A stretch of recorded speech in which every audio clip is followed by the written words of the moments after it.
चलिए हम बात कर रहे हैं CMA inter group 1 cost accounting subject की, जिसमें वो लोग हमको बता रहे हैं कि भाई कॉस्ट अकाउंटिंग में आपको एक ही मॉड्यूल दिया गया है और उस एक मॉड्यूल में आपको 2 पार्ट्स बना के रखे हुए हैं, पार्ट ए और पार्ट बी। उसमें आज हम शुरू करने वाले हैं पार्ट बी। पार्ट बी में वो लोग सबसे पहले हमको क्या बता रहे हैं, तो भाई पार्ट बी में उनका सबसे पहला जो टॉपिक है वो है मेथड्स ऑफ कॉस्टिंग। अब ये मेथड्स ऑफ कॉस्टिंग माने क्या तो सुनिएगा और समझने की कोशिश कीजिएगा कि भाई as a CMA, as a cost accountant हमारा मेन टारगेट ही क्या था। तो एज अ CMA या एज अ कॉस्ट अकाउंटेंट हमारा मेन टारगेट ये था कि हमें ना कुछ भी हो जाए, किसी भी प्रोडक्ट, किसी भी सर्विसेज या तो फिर कोई भी जो चीज हम बना रहे हैं या जो चीज हम बेच रहे हैं उसका हमें क्या निकाल के देना है, पता है? कॉस्ट निकाल के देना है। उसके लिए हमने एक पूरी कॉस्ट शीट कैसे बनाते हैं वो भी हमने पूरा पढ़ लिया था कि भाई वो मटेरियल से शुरू होगा, वेजेस आएंगे, डायरेक्ट ओवरहेड्स आएंगे, उसके बाद हमको प्राइम कॉस्ट मिलेगा।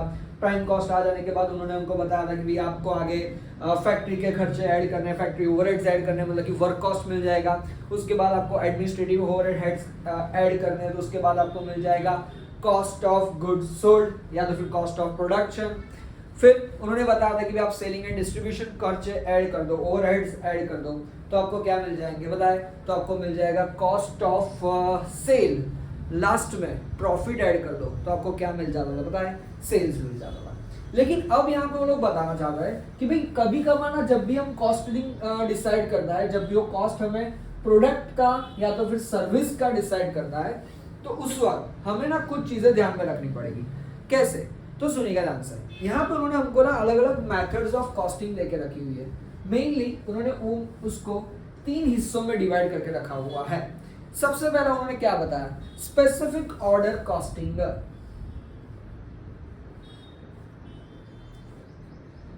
स्पेसिफिक ऑर्डर कॉस्टिंग, ये स्पेसिफिक ऑर्डर कॉस्टिंग मतलब क्या? तो याद करो, जब हमने कॉस्टिंग पढ़ने की शुरुआत की थी ना, तभी हमको उन्होंने ये सब टॉपिक्स ऑलरेडी छेड़ के रखे हुए थे, जिसमें उन्होंने हमको क्या बताया था। तो उस सारे टॉपिक में उन्होंने हमको ये बताया था कि मान लो एग्जांपल के तौर पे मैं सूट सिलाने के लिए जा रहा हूँ। सुनिएगा, हमने एग्जांपल लिया था, मैं सूट सिलाने के लिए जा रहा हूँ। अब जब मैं वहां पे सूट सिलाने के लिए जाऊंगा तो भाई साहब मेरे को सबसे पहले क्या बोलेगा? सर जी आप कौन सा कपड़ा खरीदना चाहते हो वो पहले डिसाइड करो, कौन सी टाइप का कपड़ा खरीदना चाहते हो वो पहले डिसाइड करो। वो हो जाने के बाद वो हमको क्या बोलेगा? सर जी आप ना अपना मेजरमेंट दे दो हमको। वो हमारा पर्सनल मेजरमेंट लेगा। उसके बाद वो क्या बोलेगा? ओके सर जी मेजरमेंट ले लिया हुआ है, कपड़ा डिसाइड कर लिया गया हुआ है, अब आप एक काम कीजिए, थोड़ा हमको टाइम दीजिए, 1 दिन 2 दिन 1 हफ्ता 2 हफ्ता, तब तक हम आपको ये सील के तैयार करके वापस एक बार फाइनलाइज करने से पहले एक बार ट्रायल लेने के लिए बुलाएंगे। वापस से आप ये चेक करके देख लीजिएगा कि क्या आपको ये परफेक्टली सूट हो रहा है या नहीं। अब सुनिएगा आंसर। यहाँ पे क्या हुआ पता है कि उन्होंने क्या किया? तो उन्होंने मेरे लिए सूट बनाया, बट ये सूट उन्होंने मास प्रोडक्शन पे नहीं बनाया हुआ है, सबके लिए इसी साइज का सूट बनाया ऐसा नहीं है। उन्होंने सिर्फ और सिर्फ क्या किया पता है? तो उन्होंने सिर्फ और सिर्फ ऐसा किया, सिर्फ मेरे मेजरमेंट का, मेरे को आ जाए उसी तरीके का उन्होंने सूट बना के तैयार करके दिया। मतलब क्या?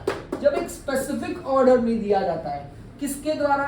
कस्टमर के द्वारा। और जब कस्टमर के द्वारा कुछ स्पेसिफिक ऑर्डर दिया जाता है तो हमें उसी तरीके से सारा कामकाज करना है, तो उसको हम किसके एग्जांपल में लेंगे बताएं? स्पेसिफिक ऑर्डर कॉस्टिंग के एग्जांपल में कंसिडर करने वाले हैं। दूसरा एक एग्जांपल देते हैं कि भाई जब हम रेस्टोरेंट में जाते हैं या होटल्स वगैरह में जाते हैं खाना खाने के लिए, तो तब ना वो लोग बोलते हैं कि बताइए हमारे पास ये मेन्यू कार्ड है, आपको क्या चाहिए?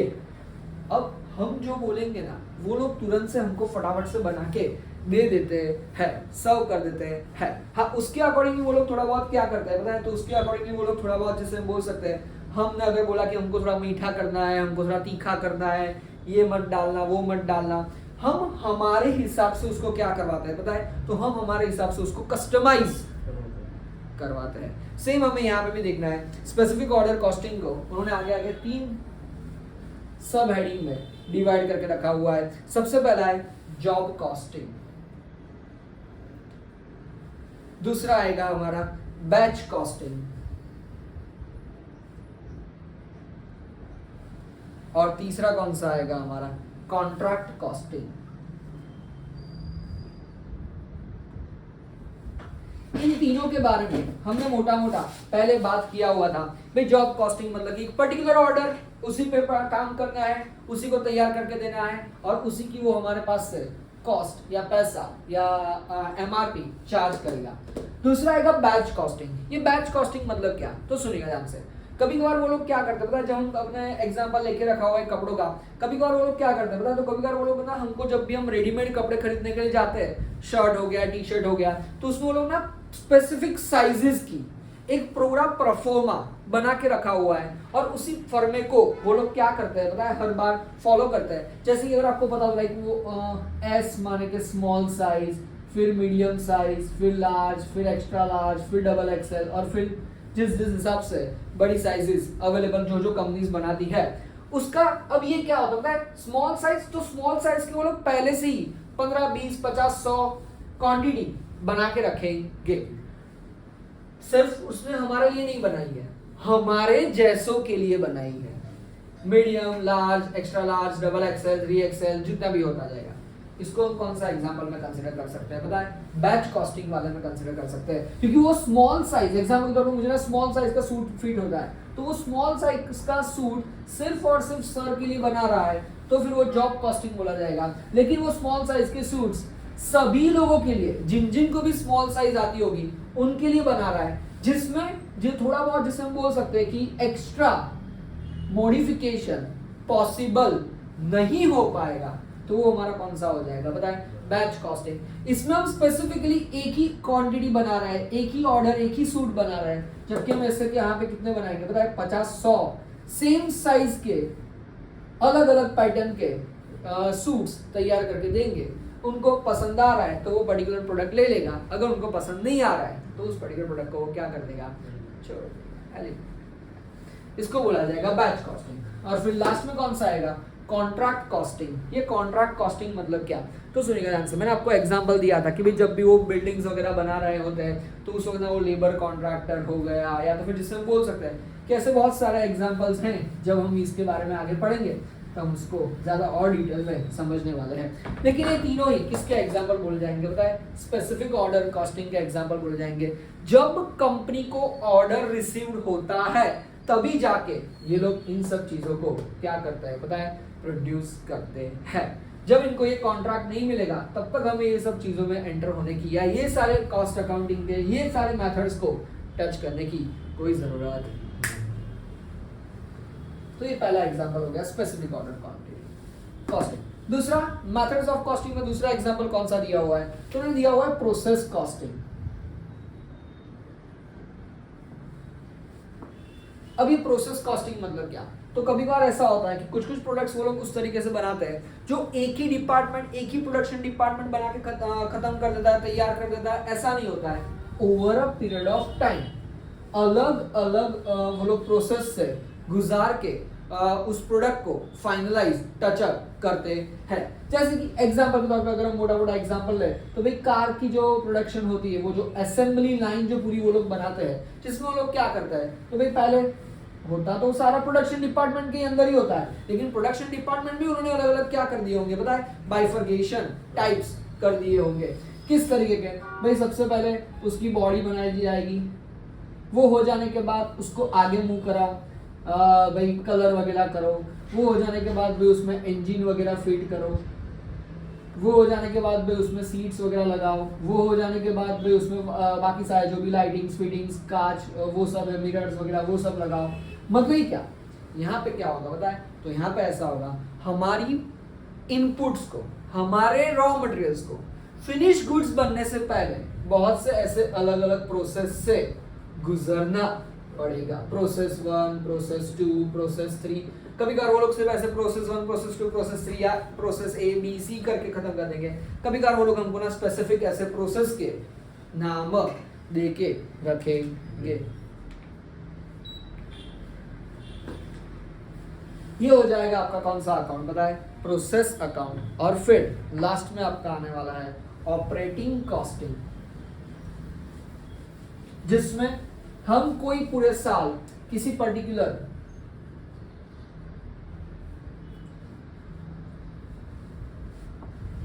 जिसमें हम कोई पूरे साल किसी पर्टिकुलर ऑर्डर की वेट नहीं करेंगे, हम उसमें ना जैसे हम बोल सकते हैं हमारा बल्क में प्रोडक्शन चालू ही रखेंगे, चालू ही रखेंगे, चालू ही रखेंगे, कंटिन्यूस ऑपरेशन हमारा चालू रहेगा। और उस वक्त किस तरीके से हमें कॉस्टिंग निकालना है वो थोड़ा सा हम अलग अलग सारे चैप्टर्स के तौर पे इसको डिटेल में स्टडी करने वाले हैं। सबसे पहला जो हमारा कॉस्टिंग का मेथड है वो है हमारा जॉब कॉस्टिंग 5.1 यूनिट। हम बेसिकली इन्हीं के लिए पढ़ने वाले हैं।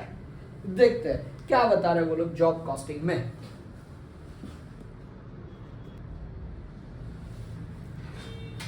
चलिए अब शुरुआत करते हैं जॉब कॉस्टिंग के बारे में। तो सबसे पहले ये जॉब कॉस्टिंग वो हमने ऑलरेडी थोड़ा सा इसके बारे में समझा, बट अगर हम CMA की ऑफिशियल टर्मिनोलॉजी देखें तो उसमें जॉब कॉस्टिंग के बारे में क्या बताया गया हुआ है। तो भाई according to CIMA London, job costing माने के basic costing method applicable where work consist of separate contracts, job और batches, each of which is authorized by specific order और स्पेसिफिक कॉन्ट्रैक्ट। मतलब क्या? तो मतलब कि ऐसा, जब हम कोई भी कॉस्ट शीट बनाएंगे या जब भी हम कॉस्टिंग डिसाइड कर रहे होंगे, किसके बारे में? एक पर्टिकुलर बैच के बारे में, एक पर्टिकुलर जॉब के बारे में, एक पर्टिकुलर हमको जो स्पेसिफिक ऑर्डर मिला होगा, एक कस्टमाइज या तो फिर एक टेलर मेड ऑर्डर मिला होगा, उसके बारे में जब हम कॉस्ट डिसाइड कर रहे होंगे तो उसको हम क्या बोलेंगे बताएं? तो उसको हम बोलते हैं जॉब कॉस्टिंग। लेकिन अगर हम उसमें बात करें कि उन्होंने ऑफिशियल टर्मिनोलॉजी, किसके बारे में ऑफिशियल टर्मिनोलॉजी?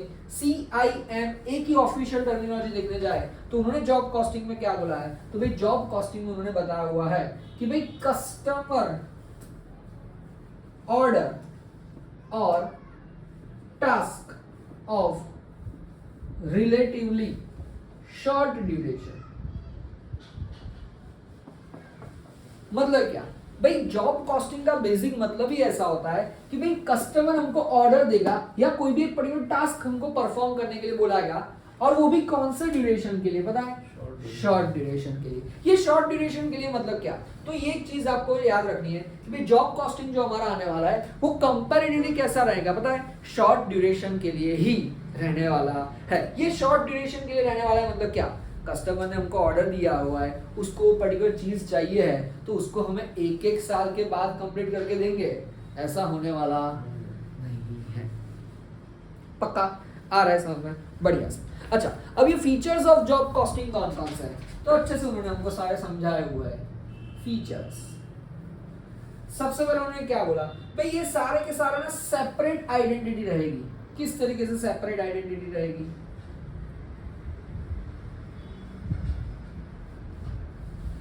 मतलब क्या? Each job maintain its separate identity through out the production stage. पूरे प्रोडक्शन स्टेज में हमको पता है कि हम कौन से पर्टिकुलर जॉब का मैन्युफैक्चरिंग कर रहे हैं या कौन से पर्टिकुलर जॉब का हम यहाँ पे कॉस्ट निकाल रहे हैं। कैसे? एग्जाम्पल के तौर पे मैंने आपको बताया वैसे कि भाई कोई भी पर्सन आएगा, पर्सन ने आके हमको बोला भाई मुझे ये पर्टिकुलर सूट बनाना है।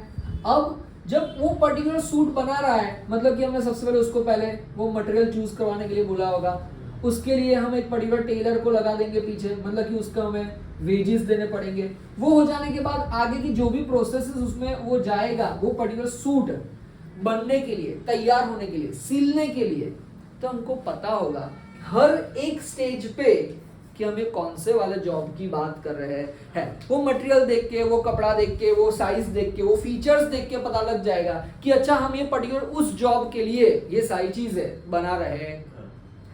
तो क्या बताना चाह रहे हैं? थ्रू आउट दी प्रोसेस एक हमको एक सेपरेट आइडेंटिटी रहेगी कि अच्छा हम इसी पर्टिकुलर जॉब के लिए कॉस्टिंग डिसाइड कर रहे हैं। दूसरा फीचर वो लोग क्या बता रहे हैं? The job is meant for specific customer and not meant for mass market। मतलब क्या? ये जो हम बना रहे हैं वो एक स्पेसिफिक कस्टमर के लिए बना रहे हैं, हम इसको मास मार्केट के लिए नहीं बना रहे हैं। ये स्पेसिफिक कस्टमर के लिए बना रहे हैं मतलब क्या? हमको यहाँ पे कोई भी पर्सन है यहाँ पे उसी की मेजरमेंट का, उसी की जो पसंद होगी उसी तरीके का ऑर्डर देके रखा हुआ है। एग्जांपल के तौर पे मुझे ये शेड पसंद आया होगा, मैं इस शेड का एग्जांपल दूंगा या इस शेड का ऑर्डर दूंगा किसी और को चाहिए होगे कि नहीं सर हमको ना ऐसे सिंगल बटन नहीं चाहिए, ऐसे डबल बटन चाहिए, नहीं सर हमको ना यहाँ पे 3 बटन लगे हुए नहीं चाहिए, हमको ना यहाँ पे 4 बटन लगे हुए चाहिए। मतलब ही क्या सर मुझे यहाँ पे ना एक शेर बना हुआ चाहिए, शेर मतलब ही क्या, हर एक पर्सन, हर एक कस्टमर अपनी स्पेसिफिक चॉइस बता सकता है। उसी तरीके से हम उसका प्रोडक्ट बनाएंगे और उसी तरीके से हम उस प्रोडक्ट की क्या डिसाइड करेंगे, बताए, कॉस्ट डिसाइड करेंगे, क्योंकि आपका मेजरमेंट किसी और को आने नहीं वाला है। आपको जो शेर यहाँ पे छाती में पसंद आ रहा है वो सबको भी यहाँ पे पसंद आए ही, ऐसा जरूरी नहीं है। तीसरा, production pattern is not repetitive and continuous. मतलब क्या, नॉट रिपीटेटिव एंड कंटिन्यूअस।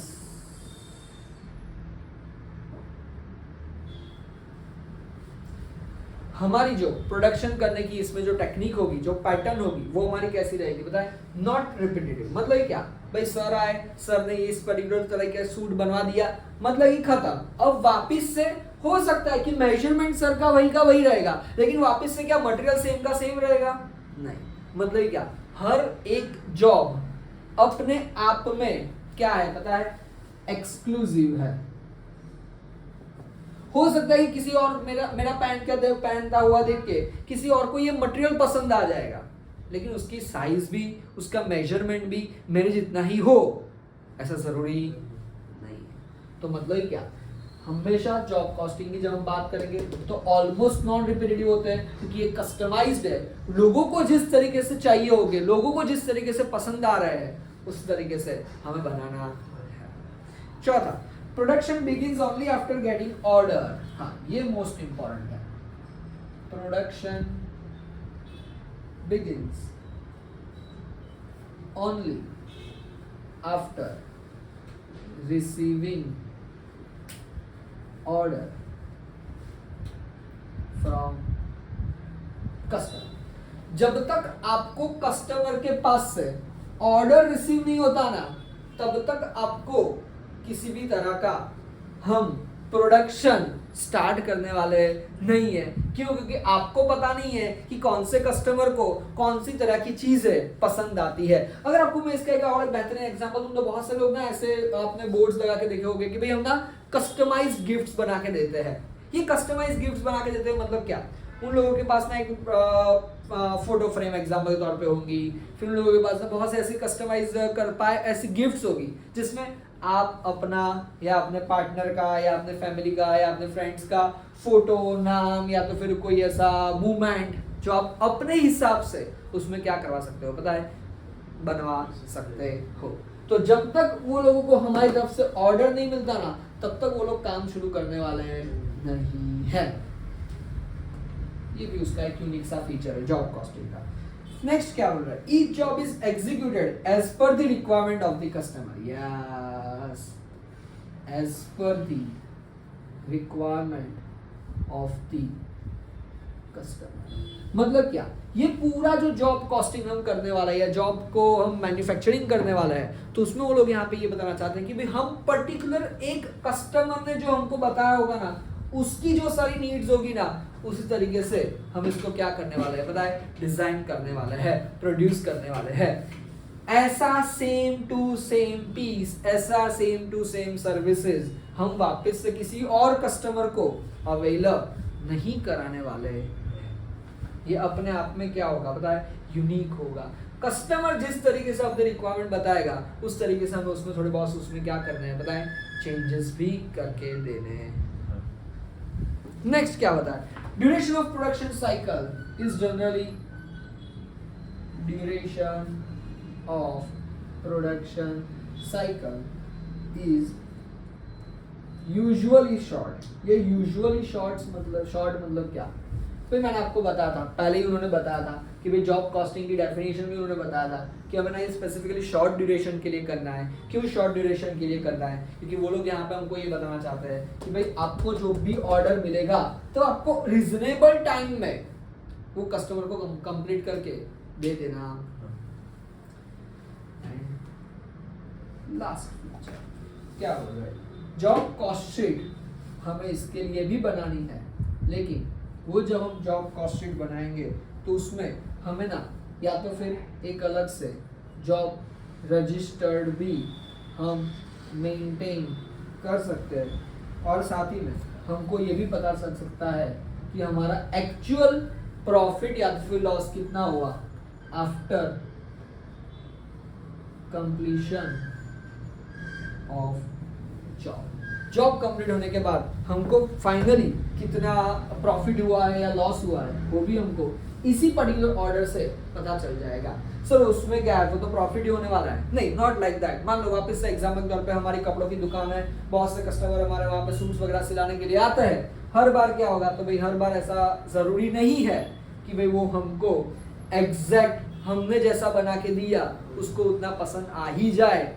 वो कभी कभार बोलेगा यार ये छोटा कर दिया, ये ज़्यादा बड़ा कर दिया, इसमें बड़ा शेड नहीं चाहिए था, छोटा सा शेड चाहिए था। अच्छा शेड तो चाहिए था लेकिन मुझे एम्ब्रॉयडरी वाला शेड चाहिए था। अच्छा ये उसके साथ ना हमने शेड भी बना दिया, इसी सूट पे बना दिया। फिर वो बोलेगा यार थोड़ा सा कॉन्ट्रास्ट सेट नहीं हो रहा है, ये वाले धागों से नहीं, कुछ और धागों से या कुछ अलग कलर के धागों से बना के दो। तो मतलब ये क्या, हमको ये पता चल जाएगा कि इस पर्टिकुलर जॉब में हमारा कितना प्रॉफिट हो रहा है या कितना लॉस हो रहा है। तो फीचर्स बहुत ही आसान है कि भाई सेपरेट आइडेंटिटी रहेगी, मास मार्केट के लिए नहीं बनना है, स्पेसिफिक कस्टमर के लिए बनने वाला है, रिपीटेशन नहीं होने वाला है। हाँ हो सकता है कि वो कस्टमर हमको वापस से रिपीट करेगा लेकिन वही मटेरियल का होगा, वैसा जरूरी नहीं है।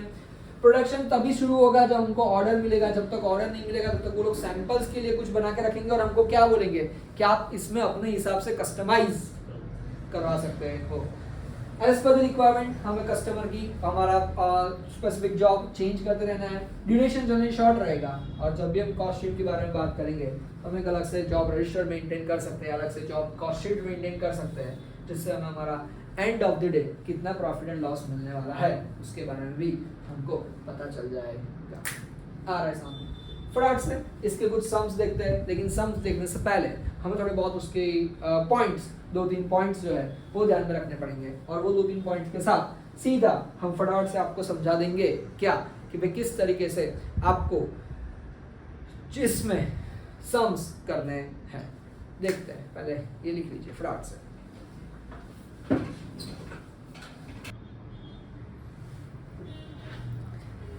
चलिए अब सम्स करते हैं, लेकिन सम करने से पहले एक छोटा सा कंफ्यूजन। क्या आपको पता है जॉब कॉस्टिंग में भी हमको जॉब शीट तो यानी कि कॉस्ट शीट तो बनानी ही है। अब सुनिएगा मेरी बात को ध्यान से। क्या आपको मोटा मोटा कॉस्ट शीट याद है? कैसे बनाते हैं हम कॉस्ट शीट? तो भाई कॉस्ट शीट में हम सबसे पहले क्या लिखते हैं? तो भाई कॉस्ट शीट में हम सबसे पहले लिखते हैं डायरेक्ट मटेरियल, उसमें फिर हम ऐड कर देते हैं डायरेक्ट वेजेस, उसमें फिर हम ऐड करने वाले हैं डायरेक्ट ओवरहेड्स। तो हमको क्या मिल जाता है पता है? क्या ऐसा कुछ सुना है आपने? क्या मिलता है हमको उसके बाद? तो हमको मिल जाता है प्राइम कॉस्ट। अच्छा, जब हमको प्राइम कॉस्ट मिल जाता है तो ये सारी जो प्राइम कॉस्ट होती है ना, वो सारे ना डायरेक्ट मटेरियल, जैसे कि पर्टिकुलर मान लो कि एग्जांपल के तौर पे हमें ये डिसाइड करना है कि भाई हमको ना कस्टमर के पास से ऑर्डर तो मिल गया कि आपको ना इसी पर्टिकुलर तरह का सूट बनाना है, लेकिन अब सुनिएगा आंसर, उस सूट की फाइनल प्राइस हम कैसे डिसाइड करेंगे? फाइनल प्राइस तो अब देखिएगा ध्यान से, सुनिएगा मेरी बात ध्यान से। भाई डायरेक्ट मटेरियल, तो भाई डायरेक्ट मटेरियल में जैसे हम बोल सकते हैं भाई जो पर्टिकुलर क्लोथ जो उन्होंने इस्तेमाल किया होगा वो, अब वो पर्टिकुलर जो भी क्लोथ इस्तेमाल किया होगा ना, वो कितना मीटर किया है, और साथ ही में उस पर्टिकुलर क्लोथ की प्राइस पर मीटर कितनी है वो हमको ऑलरेडी पता होगी। तो जब भी हमको सूट की कॉस्टिंग अगर निकालनी है तो सबसे पहले जो डायरेक्ट मटेरियल का होता है वो तो हमको ऑलरेडी पता होता है। अगर मान लो कि मेरी साइज के लिए सूट बनाना होगा तो मटेरियल की लेंथ, मतलब कि कपड़े की लेंथ अलग चाहिए होगी। अगर मान लो कि किसी मोटे आदमी के लिए बनाना है तो वो फिर मटेरियल थोड़ा सा कैसा चाहिए होगा पता है? ज्यादा। तो उसमें तो कोई दिक्कत नहीं है, जितना मटेरियल जितना कपड़ा आप यूज करते हो, क्योंकि वो डायरेक्ट है उसी पर्टिकुलर क्वांटिटी के साथ, वो क्या है पता है? जुड़ा हुआ। बट जब हम डायरेक्ट वेजेस की बात करेंगे तो उसमें भाई कौन सा टेलर को हमने अपॉइंट किया हुआ है और उस टेलर का जो भी लेबर आवर होगा, लेबर रेट पर आवर होगा, उसको हम वहां पे क्या कर देंगे पता है, नोट डाउन कर देंगे। मतलब क्या, अगर मान लो हमारा टेलर बोल रहा है कि मैं ना 10 रुपए पर आवर के हिसाब से लूंगा, और अगर मान लो कि वो इस पर्टिकुलर सूट बनाने के लिए 4 घंटे काम कर रहा है, 4 आवर्स काम कर रहा है, तो 4 आवर्स इंटू टाइम, तो हमको ना हमारा क्या मिल जाएगा पता है, डायरेक्ट वेजेस भी मिल जाएगा। बट दिक्कत कहाँ पे आएगी, डायरेक्ट ओवरहेड्स।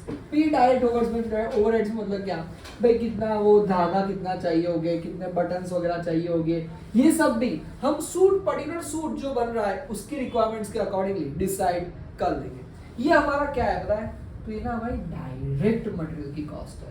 ये हमारा क्या है पता है, ये हमारी प्राइम कॉस्ट है। और ये डायरेक्ट इसीलिए डायरेक्ट है क्योंकि हमको पता है कि उस पर्टिकुलर सूट बनाने के लिए हमको कितना मटेरियल, कितना मीटर कपड़ा, कितने आवर्स ऑफ लेबर को हमें यहाँ पे जरूरत पड़ने वाली है। लेकिन याद करो, प्राइम कॉस्ट के बाद हमारा जो कॉस्ट शीट था उसमें हमारा जो सारी एक्टिविटीज आती थी वो सारी कैसी होती है पता है, इन जनरल होती है। ये इन जनरल होती है मतलब क्या, तो देखो याद करो, सबसे पहले आती है हमारी फैक्ट्री के ओवरहेड्स, और इस फैक्ट्री के ओवरहेड्स को जब हम प्राइम कॉस्ट में ऐड करते हैं तो हमको क्या मिल जाता है पता है, हमारा वर्क कॉस्ट मिल जाता है। अब सुनिएगा, ये फैक्ट्री ओवरहेड्स मतलब क्या, एग्जांपल तौर पे, खाली एग्जांपल तौर पे कि भी वो जो भी हमारा स्विंग मशीन जो होगा, पता है आपको स्विंग मशीन, हाँ वो स्विंग मशीन इस्तेमाल हुआ ही होगा इस पर्टिकुलर सूट को बनाने के लिए, लेकिन ये मशीन हमने सिर्फ इसी सूट को बनाने के लिए खरीदा हुआ है ऐसा नहीं है। इस मशीन से हम और भी बहुत से कपड़े सिलने वाले हैं। लेकिन अगर ये सिलाई मशीन के क्या हाथ से चलती है, नहीं, इट रिक्वायर्स पावर। हाँ वो हाथ से चलने वाली भी आती है, लेकिन अब तो ऑलमोस्ट हर जगह पे वो इलेक्ट्रिसिटी के साथ, पावर के साथ कनेक्टेड ही सिलाई मशीन आती है। अब ये इसकी कॉस्ट हम कैसे डिसाइड करेंगे, तो उसके लिए हमें क्या करना पड़ेगा पता है, तो उसके लिए हमें ये जो भी सारे इनडायरेक्ट खर्चे हैं, इनडायरेक्ट ओवरहेड्स है, उन सभी इनडायरेक्ट खर्चों को, उन सभी इनडायरेक्ट ओवरहेड्स को किसके साथ कनेक्ट करना पड़ेगा पता है, तो इन सभी इनडायरेक्ट ओवरहेड्स को हमें कनेक्ट करना पड़ेगा या तो डायरेक्ट मटेरियल, या तो डायरेक्ट वेजेस, या तो फिर प्राइम कॉस्ट के साथ कंपेयर करना पड़ेगा। जैसे कि एग्जाम्पल के तौर पर मैं अगर आपको बताऊं कि भाई हमें ये पता लगा रहा है कि मशीन का जो ओवरहेड्स है, या फिर वो फैक्ट्री का जो ओवरहेड्स है, पावर हमारा कितना इस्तेमाल हुआ है, स्विंग मशीन उस पर्टिकुलर सूट पे कितना इस्तेमाल हुआ है, अगर ये सब चीजें हमें जाननी हो तो हम कैसे जान पाएंगे, तो उसके लिए वो लोग बता रहे हैं कि अगर आपको ये सब चीजें जाननी हो कोई टेंशन की बात नहीं है। कैसे डिसाइड होगा पता है, भाई कितने घंटे उसने काम किए वो देख लो। उस पर्टिकुलर सूट बनाने के लिए, इस पर्टिकुलर सूट बनाने के लिए हमारी मशीन ने कितने घंटे उसके ऊपर सिलाई। सर अब ये आवर्स कैसे पता चलेंगे, तो याद तो करो, ये जो हमारे डायरेक्ट वेजेस है ना, उस डायरेक्ट वेजेस में टेलर ने कितने आवर्स काम किया हुआ ना, देखो 4 आवर्स, वो हमको ऑलरेडी देख के रखा हुआ होगा। तो हमें यहाँ पे क्या काम करना पड़ेगा, तो हमें यहाँ पे ये काम करना है कि ये जितने भी डायरेक्ट ओवरहेड्स है उसमें तो कोई दिक्कत है ही नहीं, लेकिन जितने भी ये इनडायरेक्ट ओवरहेड्स है, उस इनडायरेक्ट ओवरहेड्स को हमें किसी ना किसी प्रपोर्शन में, प्रपोर्शन में, डायरेक्ट वेजेस या डायरेक्ट मटेरियल या डायरेक्ट ओवरहेड्स यानी कि प्राइम कॉस्ट के साथ उसको क्या करना पड़ेगा पता है, प्रोपोर्शनेटली कनेक्ट करना पड़ेगा। अगर हमने उसको प्रोपोर्शनेटली वहां पे कनेक्ट कर दिया तो फिर कोई दिक्कत की बात नहीं आने वाली है। फिर उसके बाद वर्क कॉस्ट डिसाइड हो जाने के बाद भाई वो एडमिनिस्ट्रेटिव ओवरहेड्स, उसको भी हमें ना कोई इस वर्क कॉस्ट के साथ उसको मोटा मोटा क्या करना पड़ेगा पता है, असाइन करना पड़ेगा।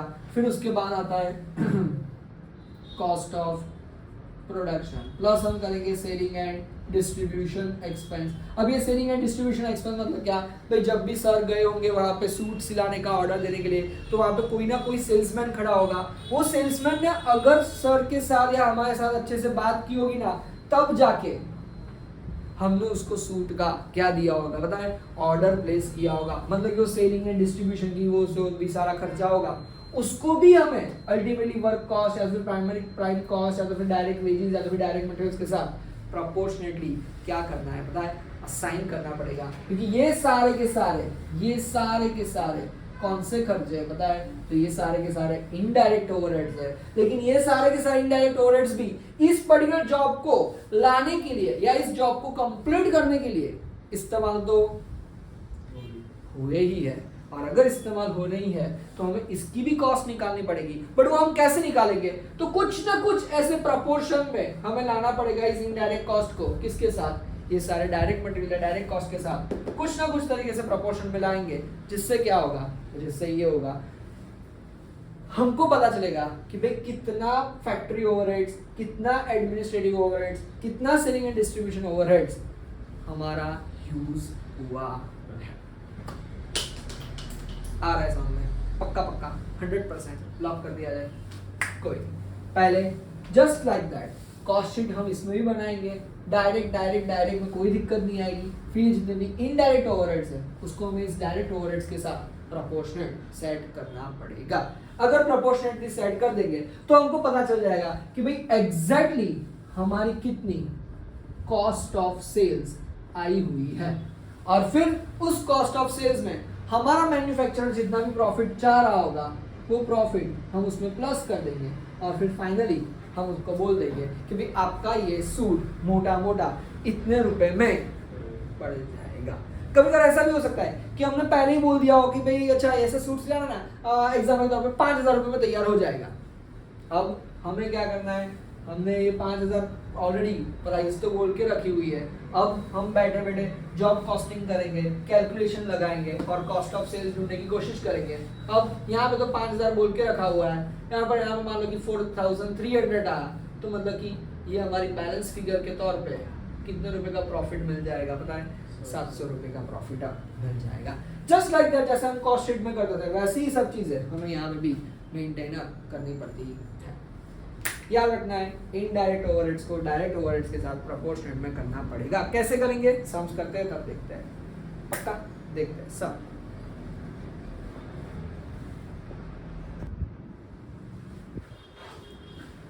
चलिए देखते हैं इलस्ट्रेशन नंबर 1। देखिए क्या बोल रहा है illustration number 1। As a newly appointed cost accountant, you find that the selling price of job number 9669 has been calculated on the following basis। चलिए क्या बात है? वो लोग हमको बता रहे हैं कि भाई हम तो ना मोटा CMA बन भी गए हैं और कॉस्ट अकाउंटेंट के तौर पे हमको कहीं पे अपॉइंट भी कर दिया गया है। लेकिन हमने यहाँ पे क्या किया? तो देखो हमको यहाँ पे मटेरियल दे के रखा हुआ है पर हेड 12.08 रुपए। डायरेक्ट वेजेस 22 आवर्स हमने काम किया एट 25 पैसा पर आवर। ये 25 पैसा पर आवर मतलब क्या? उतने पैसे पर आवर के हम चार्जेस कर रहे होंगे। डिपार्टमेंट्स हमको अलग अलग 3 देके रखे हुए, ए department, B department, C department. A department में 10 आवर्स काम किया है, बी डिपार्टमेंट ने 4 आवर्स काम किया हुआ है, और सी डिपार्टमेंट ने कितने आवर्स काम किया हुआ है? 8 आवर्स काम किया हुआ है। प्राइम कॉस्ट कितनी आ गई? तो भाई 12.08 हमारा मटेरियल था, डायरेक्ट वेजेस 5.50 था, टोटल आ गया 17.58। अब देखिए ध्यान से, ये तो सारे के सारे हमारे कौन से खर्चे थे पता है? तो ये सारे के सारे हमारे डायरेक्ट एक्सपेंडिचर थे। कोई इसमें तो हमारी दिक्कत थी ही नहीं। ये डायरेक्ट कॉस्ट या डायरेक्ट एक्सपेंडिचर हो जाने के बाद हमारी प्राइम कॉस्ट हमको मिल जाती है।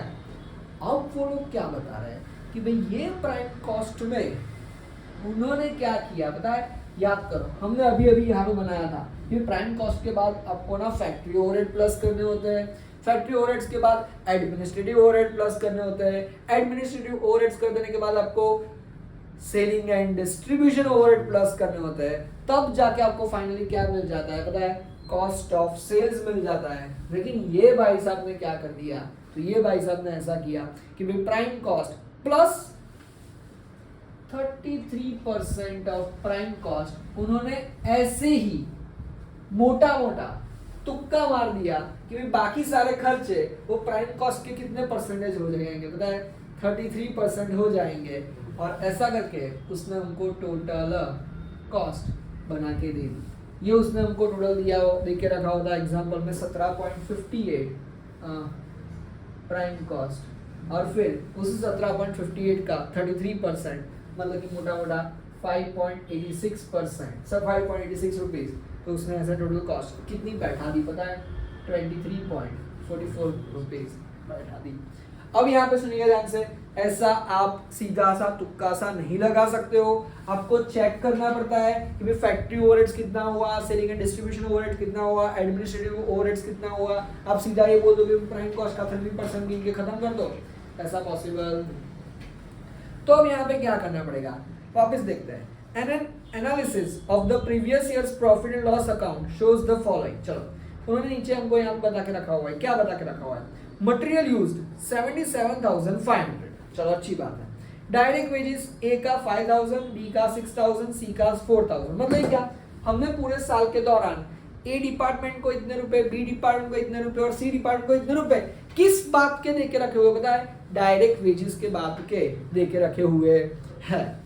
फिर फैक्ट्री ओवरहेड्स, हाँ ए बी सी तीनों अलग अलग डिपार्टमेंट की कितनी फैक्ट्री ओवरहेड्स हुए ना, वो भी डेटा हमको पास्ट प्रीवियस ईयर के पीएनएल से हमको देके रखा हुआ है। और लास्ट में हमको हमारी सेलिंग कॉस्ट भी 30,000 रुपीज देके रखी हुई। हमें क्या करने को बोल रहा है, you are required to calculate and enter the revised cost using the previous year's figure as a basis, draw up a job cost sheet, and third, add to the total job cost 10% for profit and give the final selling price। चलिए one by one हम सभी चीजें देखते हैं, तीनों चीजों को हम करने की कोशिश करते हैं, देखते हैं कि भाई किस तरीके से ये पूरा कामकाज चल रहा है। देखिएगा ध्यान से। चलिए मैंने आपको बताया था कि भाई उन्होंने हमको ना एक जॉब कॉस्ट शीट बनाने को बोली है और प्रीवियस ईयर की फिगर्स से हमको ना उसके अलग अलग बेसिस भी ढूंढने को बोले हैं। हाँ ठीक है, सब कर लेंगे, ए बी एंड सी, कोई दिक्कत की बात नहीं। चलिए हम क्या करते हैं बताएं, तो हम ना सबसे पहले ये सब कैलकुलेशन भी हम कर लेंगे और बाकी सारी चीजें भी कर लेंगे। हम सबसे पहले ना एक जॉब कॉस्ट शीट का प्रोफॉर्मा बनाते हैं, जो ना हमको ऑलरेडी हमको ना इस जॉब कॉस्ट शीट का प्रोफॉर्मा अच्छे से अच्छी तरीके से आता है। क्या आपको आता है? हाँ जी बिल्कुल, हमको ये सब चीजें आती है।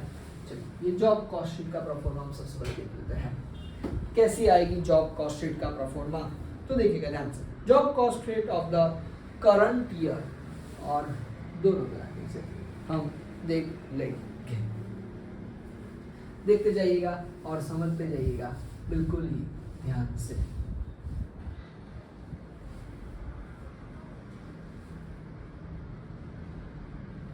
पर्टिकुलर यहाँ पे हम देख लेंगे वर्किंग, और यहाँ पे हमारी पर हेड अमाउंट आ जाएगी। साथ ही में हम क्या करते हैं, तो साथ ही में ना हम एक पुरानी एक job cost sheet, previous year की कॉस्ट शीट भी हम यहाँ के बना के रखते हैं, ताकि हमको थोड़ा सा एक्चुअल वे में अंदाजा आ जाए कि भाई how it is actually worked. चलिए शुरू करते हैं। सबसे पहले क्या आता है भाई, सबसे पहले हमें डायरेक्ट मटेरियल आता है। डायरेक्ट मटेरियल की वैल्यू हमको ना पिछले साल के फाइनेंशियल रिकॉर्ड्स में देके रखी हुई थी, कितनी देके रखी हुई थी 77,500, तो वही की वही 77,500 हम वहां पे लिख देंगे। फिर दूसरा उन्होंने क्या बोल के रखा हुआ है, डायरेक्ट वेजेस। अच्छा डायरेक्ट वेजेस उन्होंने ए डिपार्टमेंट को अलग से दिए हुए हैं, बी डिपार्टमेंट को अलग से देके रखे हुए हैं, सी डिपार्टमेंट को अलग से देके रखे हुए हैं। ए डिपार्टमेंट को कितने हमने डायरेक्ट वेजेस पे किए थे, 5,000, 6,000 और 4,000, 6 और 4 10 और 5 15,000 के हमारे क्या हो गए बताएं, डायरेक्ट वेजेस हो गए।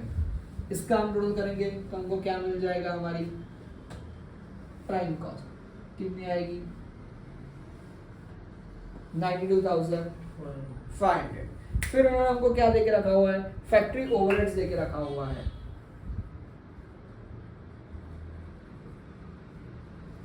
फैक्ट्री ओवरहेड्स भी हमको ए का, बी का और सी का देके रखा हुआ है। कितना कितना देके रखा हुआ है, 2500, 4,000 एंड 1,000। चलिए टोटल कितना आ जाएगा 194 7,500। तो टोटल हमारी वर्क कॉस्ट कितनी निकल के आ जाएगी, तो मोटा मोटा हमारी जो ये वर्क कॉस्ट है वो निकल के आ जाएगी 1,00,000 रुपए। उसके बाद हमको कौन सा खर्चा देके रखा हुआ है, एडमिनिस्ट्रेटिव ओवरहेड नहीं देके रखा हुआ है, मतलब कि नहीं हो रहा होगा इस पर्टिकुलर जॉब के लिए, तो ठीक है उसको इग्नोर कर देंगे। प्लस हमको क्या लेके रखा हुआ है, सेलिंग कॉस्ट, मतलब कि सेलिंग एंड डिस्ट्रीब्यूशन ओवरहेड्स, वो हमको ना यहाँ पे सीधा देके रखी हुई है। कितनी देके रखी हुई है पता है, 30,000 रुपीज, 30,000 रुपए देके रखी हुई है। तो हमको टोटल मिला के मोटा मोटा हमारा कॉस्ट ऑफ सेल्स कितना निकल के आ रहा है? तो भाई मोटा मोटा हमारा कॉस्ट ऑफ सेल्स 1,00,000 प्लस 30,000 1,30,000 31 आ रहा है। ये हमने क्या किया था? तो ये ना हमने प्रीवियस ईयर की कॉस्ट शीट बना दी। अच्छा, अब उससे हमें क्या करना है? तो भाई हमें ना इस साल के लिए जॉब की कॉस्ट शीट बनानी है। किस तरीके से हम इस साल के लिए जॉब की कॉस्ट शीट बनाएंगे?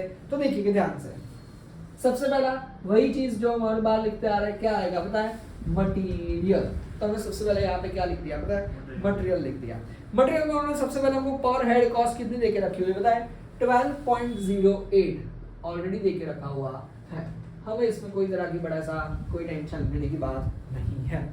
फिर उन्होंने हमको क्या देके रखा हुआ है? तो फिर हमको ना डायरेक्ट वेजेस देके रखे हुए हैं। चलिए ठीक है, डायरेक्ट वेजेस डिपार्टमेंट ए के लिए, डिपार्टमेंट बी के लिए और डिपार्टमेंट सी के लिए। अब सुनिएगा और मेरी बात को समझने की क्या कीजिएगा पता है? कोशिश कीजिएगा। देखिएगा ध्यान से, उन्होंने हमको क्या बोला है? Direct wages 22 hours at piece rate, per hour rate. मतलब क्या? तो उन्होंने हमको यहाँ पे ऑलरेडी देके रखा हुआ है कि भाई डायरेक्ट वेजेस हमारे कितने हैं पता है? 25 पैसा पर आवर के हिसाब से है। अब ए डिपार्टमेंट ने कितने घंटे काम किया हुआ है? ऑलरेडी 10 घंटे। तो मतलब कि 10 आवर्स मल्टीप्लाई बाय 0.25 रुपीज का पर आवर का रेट, तो कितना आ जाएगा बताए हमारा? 25 की 2.5 आराम से कितना आएगा? 2.5। तो हम लिख देंगे 2.5। फिर बी डिपार्टमेंट ने कितने घंटे काम किया हुआ है? तो बी डिपार्टमेंट में 4 घंटे काम किया हुआ है, उसका भी 0.25 मतलब कितना रुपया आ जाएगा पता है? 1 रुपया। और डिपार्टमेंट सी ने कितने घंटे काम किया हुआ है? 8 आवर्स काम करके रखा हुआ है, उसका भी 0.25 2। तो हमारा टोटल डायरेक्ट वेजेस कितना आ जाएगा?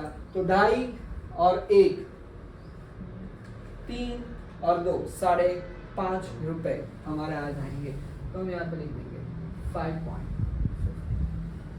तो अब मटेरियल भी हो गया और डायरेक्ट वेजेस भी हो गया, तो हमारी प्राइम कॉस्ट कितनी आ जाएगी? तो 12.08 प्लस 5.5 करो तो कितना आ रहा है? यस 17.58। बताओ यहाँ तक कोई डाउट? अच्छा, फिर उसके बाद मटेरियल भी हो गया, डायरेक्ट वेजेस भी हो गया, प्राइम कॉस्ट भी निकल गई। अब हमें क्या निकालना है? मतलब फैक्ट्री ओवरहेड्स निकालना है। अब सुनिएगा ध्यान से, हाँ, फैक्ट्री का ओवरहेड्स, वो फैक्ट्री के ओवरहेड्स भी हमको उन्होंने किस तरीके से देके रखे हुए? डिपार्टमेंट वाइज देके रखे हुए हैं, department A, department B, department C. But सुनिएगा ध्यान से, उन्होंने हमको यहाँ पे क्या किया हुआ है बताया? तो उन्होंने हमको यहाँ पे सीधा डिपार्टमेंट ए बी सी में टोटल कितना फैक्ट्री ओवरहेड्स पे किया हुआ है वो हमको सीधा देके रखा हुआ है, लेकिन उससे हमको ये नहीं पता चला कि भाई पर यूनिट कितना निकल दे रहा है। मतलब कैसा? तो देखो उन्होंने हमको यहाँ पे ना फैक्ट्री ओवरहेड्स ऑलरेडी देके रखा हुआ है, लेकिन वो फैक्ट्री ओवरहेड्स कितने हिसाब से या कौन से बेसिस पे देके रखा हुआ है वो उन्होंने हमको यहाँ पे बताया नहीं है। तो हम यहाँ पे क्या करेंगे? तो हम ना उसको पता लगाने की कोशिश करेंगे। कैसे पता लगाने की कोशिश करेंगे? Department A, department B, department सी। देखिएगा ध्यान से, हमें यहाँ पे क्या करना है? फैक्ट्री ओवरहेड्स को अपोर्शन करना है। क्या करेंगे हम यहाँ पे? फैक्ट्री ओवरहेड्स का रिकवरी रेट क्या करेंगे बताए? डिसाइड करेंगे। किसके बेसिस पे डिसाइड करेंगे? Based on labour our. क्यों ऐसा? तो अभी अभी हमने जब आगे एग्जांपल दिया तब मैंने आपको बताया था कि भाई वो मशीन कितने घंटे काम करी हो कैसे बता देगा? तो जितने घंटे लेबर से काम किए होंगे उतने ही घंटे कौन काम करेगा बताए? मशीन काम करेगा। तो देखते हैं अब टोटल। सबसे पहले हमने डायरेक्ट वेजेस कितने दिए? डायरेक्ट वेजेस देखते हैं, हमने डायरेक्ट वेजेस कितने कितने दिए थे? तो डिपार्टमेंट ए को दिए थे 5,000 रुपए, department A, department B, department C. Department A को दिए 5,000 रुपए, डिपार्टमेंट बी को दिए 6,000 रुपए और डिपार्टमेंट सी को दिए 4,000 रुपए। अच्छा, अब उन लोगों ने कितने कितने घंटे काम किया था? तो देखो लेबर आवर्स कितने कितने घंटे काम किया था? तो देखो 5,000 रुपए हमने टोटल पे किए हुए हैं और पर घंटे का हमने उनको कितना देने वाला है पता है? 25 पैसा देने वाले हैं। मतलब कि क्या हो रहा है यहाँ पे समझ में आ रहा है? देखो टोटल अमाउंट हमने उनको कितनी पे की हुई है, तो भाई टोटल अमाउंट कैसे डिसाइड की जाती है, तो भाई उन्होंने जितने घंटे काम किए हो, hours work multiply by per hour का रेट। अब टोटल अमाउंट हमको कितने पे की गई वो हमको ऑलरेडी पता है, 5,000 रुपए डिपार्टमेंट ए को पे की गई है। आवर्स वर्क कितने की है वो हमको पता नहीं है कि भाई ए ने कितने घंटे काम किया हुआ है, हाँ लेकिन उनका पर आवर रेट पता है, कितना है पर आवर रेट 0.25, जो हमको ऑलरेडी किस में देके रखा हुआ है बताए, एग्जाम्पल में देके रखा हुआ है। तो हम यहाँ पे क्या करेंगे, हमने उनको टोटल 5,000 रुपए दी है 25 पैसे के हिसाब से, तो 5,000 डिवाइड बाय 25 पैसा मतलब ये मोटा मोटा उन्होंने कितने घंटे काम किए होंगे, करो तो यस 20,000 आवर्स किसने काम किया होगा पता है, ए वर्कर ए डिपार्टमेंट ने काम किया होगा। फिर बी डिपार्टमेंट को हमने टोटल कितने अमाउंट दिए थे 6,000, उनका भी पर आवर रेट तो 0.25 है, तो इन्होंने कितने घंटे काम किए होंगे, हाँ 24,000 घंटे। और फिर लास्ट में 4,000 रुपीज हमने टोटल अमाउंट सी डिपार्टमेंट को दी है, रेट तो उनका भी 0.25 ही है, उन्होंने कितने आवर्स काम किए होंगे पता है 16,000 आवर्स काम किए होंगे। अब हम यहाँ पे क्या करेंगे, तो अब हम यहाँ पे जिस तरीके से डायरेक्ट वेजेस का कितने घंटे काम किए वो देख लिया, अब हम फैक्ट्री ओवरहेड्स डिसाइड करते हैं। तो देखो हमको ऑलरेडी फैक्ट्री ओवरहेड्स कितना देके रखा हुआ है, तो हमको ना ऑलरेडी फैक्ट्री ओवरहेड्स 2,500, 4,000 और 1,000 हर एक डिपार्टमेंट का देके रखा हुआ है। तो भाई 2,500, 4,000 और 1,000, उससे हम क्या डिसाइड कर लेंगे, फैक्ट्री ओवरहेड्स का रिकवरी रेट कितना आएगा, तो वापस से कैसे डिसाइड करेंगे, तो भाई total amount is equals two hours work multiply by पर आवर रेट। अब यहाँ पे टोटल अमाउंट हमको पता है कितनी है 2,500, उन्होंने कितने घंटे काम किया है तो वो भी हमने ऊपर से ढूंढ निकाला, ऊपर से ही ढूंढ निकाला कि भाई अगर डिपार्टमेंट ए ने 20,000 घंटे काम किया हुआ है तो मशीन भी कितने घंटे चली होगी 20,000, तो यहाँ पे आ जाएगा 20,000 hours, but rate per our कितना है तो वो हमको पता नहीं है, तो कैसे ढूंढेंगे, ये यहाँ पे मल्टीप्लाई में है, यहाँ पे सामने आएगा तो वो क्या हो जाएगा पता है, डिवाइड मतलब कि 2,500 रुपया डिवाइड बाय 20,000 आवर्स, तो पर आवर का फैक्ट्री रेट कितना आ जाएगा 0.125, तो यहाँ पे हम कितना लिख देंगे 0.125।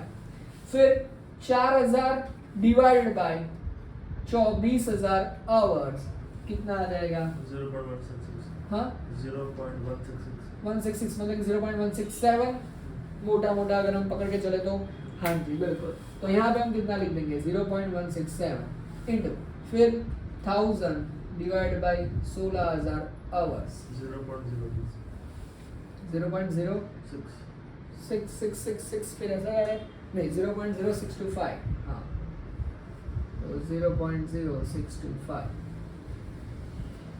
आ रहा है समझ में, पक्का पक्का।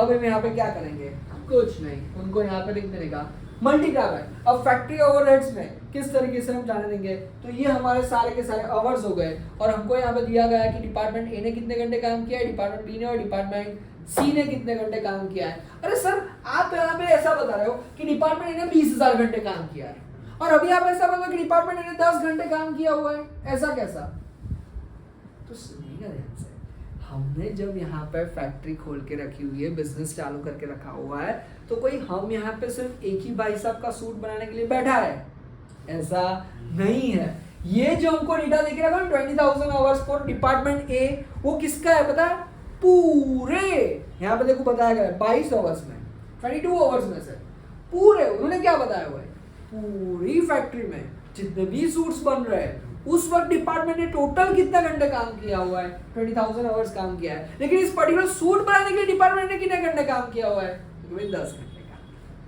हम यहाँ पे क्या ढूंढ रहे हैं, जॉब कॉस्टिंग ढूंढ रहे हैं। कहाँ से ढूंढ रहे हैं, पूरे प्रपोर्शन में से हमको इस पर्टिकुलर जॉब के लिए कितना टाइम स्पेंड हुआ है, कितनी एनर्जी एंड पावर स्पेंड हुई है और कितना कॉस्ट स्पेंड हुआ है, वो हमें यहाँ पे देखना है।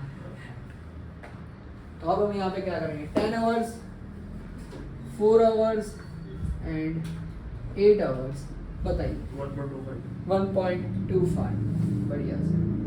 फिर 0.167 into 4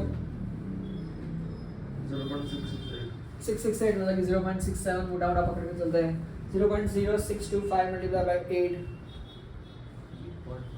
8.5 चलो इन दोनों का टोटल करो 1.25 0.67 0.50 कितना आ रहा है देखो 2.42 2.42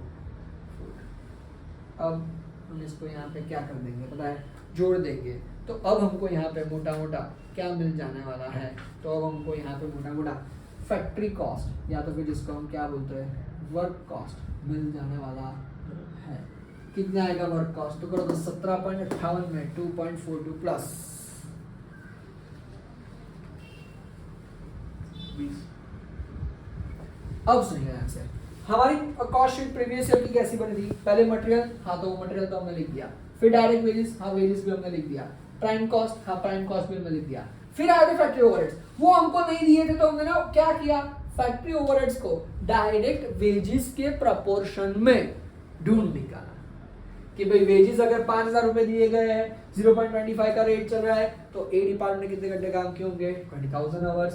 फैक्ट्री ओवरहेड्स हमने ए डिपार्टमेंट को 2500 रुपए पूरे उसका दिया हुआ है तो पर्टिकुलर इसी जॉब के लिए कितना देंगे तो भाई 0.125 उनका पर आवर का रेट आ जाएगा और फिर उसको पर आवर रेट को 10 आवर्स के साथ क्या कर देंगे मल्टीप्लाई बाय मतलब कि हमने फैक्ट्री ओवरहेड्स को भी डायरेक्ट वेजेस के साथ क्या कर दिया पता है प्रोपोर्शनेट कर दिया। अब यहाँ पे जो इम्पोर्टेंट चीज आने वाली ना वो यहाँ पे आप देखिएगा और समझने की कोशिश कीजिएगा बिल्कुल थोड़ा सा ध्यान से सेलिंग कॉस्ट। अब सेलिंग कॉस्ट हमको सीधा देके रखी हुई है कितने देके रखी हुई है पता है 30,000 तो हमें ना अभी सेलिंग कॉस्ट की भी क्या निकालनी पड़ेगा पता है थोड़ा बहुत एक प्रपोर्शन निकालना पड़ेगा।